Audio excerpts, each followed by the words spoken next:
सतपुर से प्रभु आई के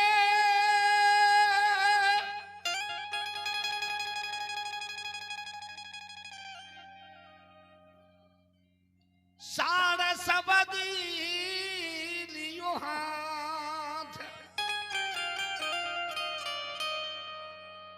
आर जीव के फंद छोड़ाई के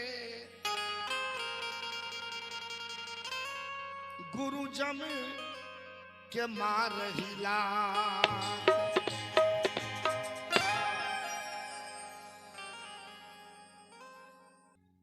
अब अहिना उदार मनुष्य धनी धर्मदास साहब बड़ी सुंदर भाव से प्रकट केला है शब्द में आरे याजुदीन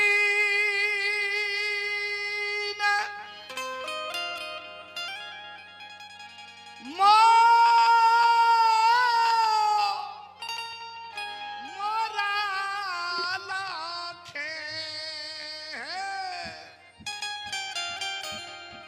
भाई लई बिहान है भाई लई बिहान है सुनु सखी ऐला गुरुदेव महान है सुनु ऐला साधु महान है सुनु धाम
बिहान है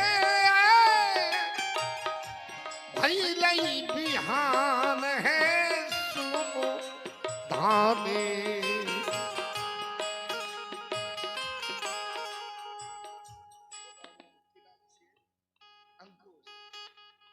बउआ धन्यवाद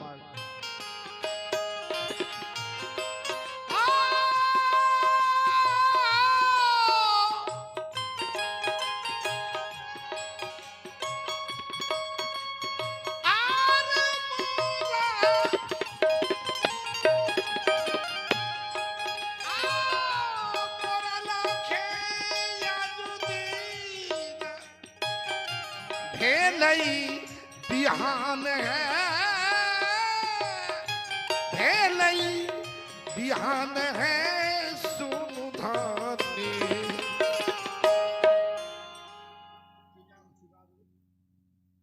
ऐला गुरुदेव महान है सुनु धानी ऐला गुरुवर महान है सुनु धानी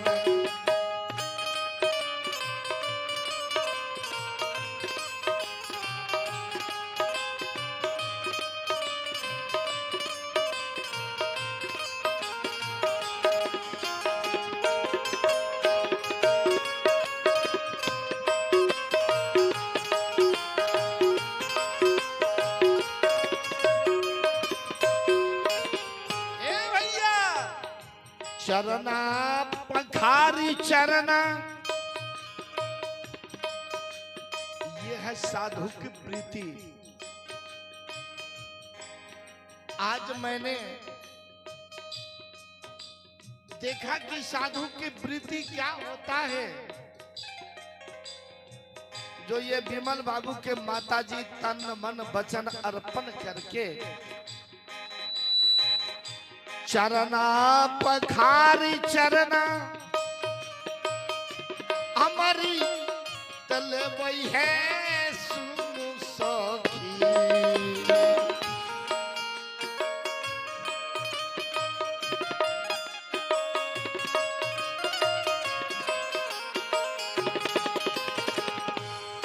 छितब छितब महल मकान है सुनो धान। छितब महल मकान है सुनो सखी।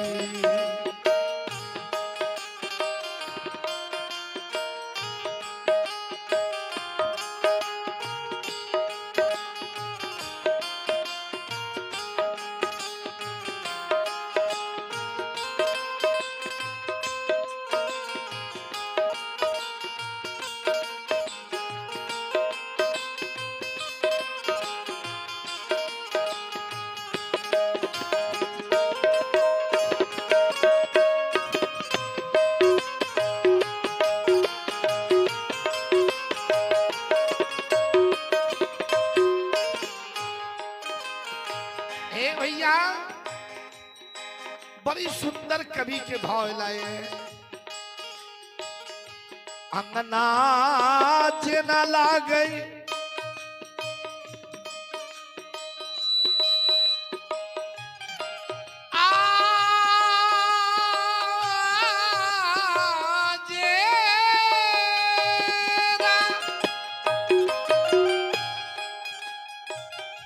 अंगना जिजना लागे पूर्णिमा के चांद है पूर्णिमा के चांद है सुनु धाने। जेना पूर्णिमा समान है सोनो धान। जेना पूर्णिमा समान है सोनो धान।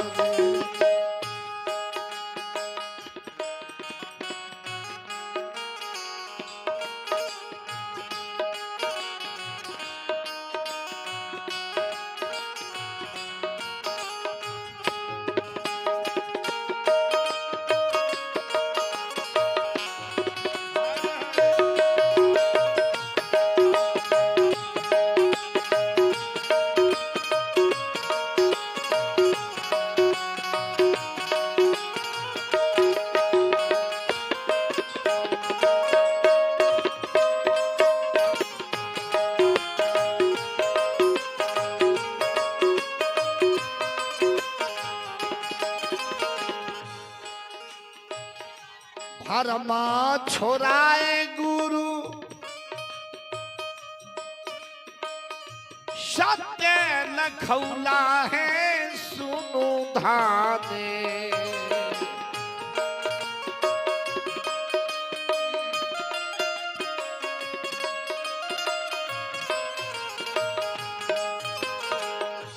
भरमा छोराए गुरु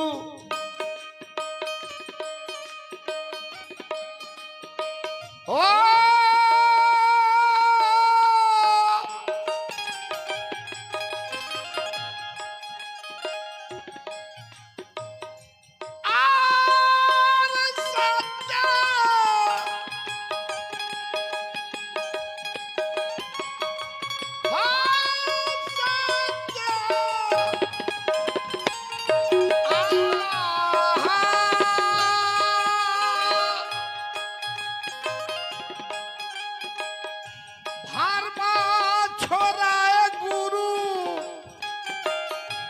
सत्य लखौला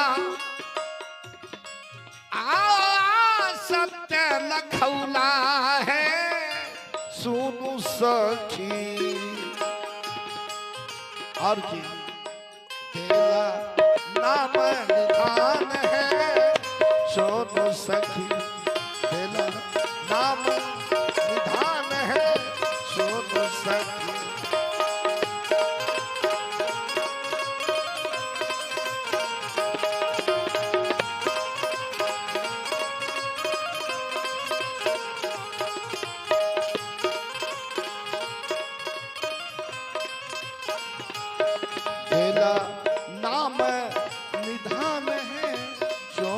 सखी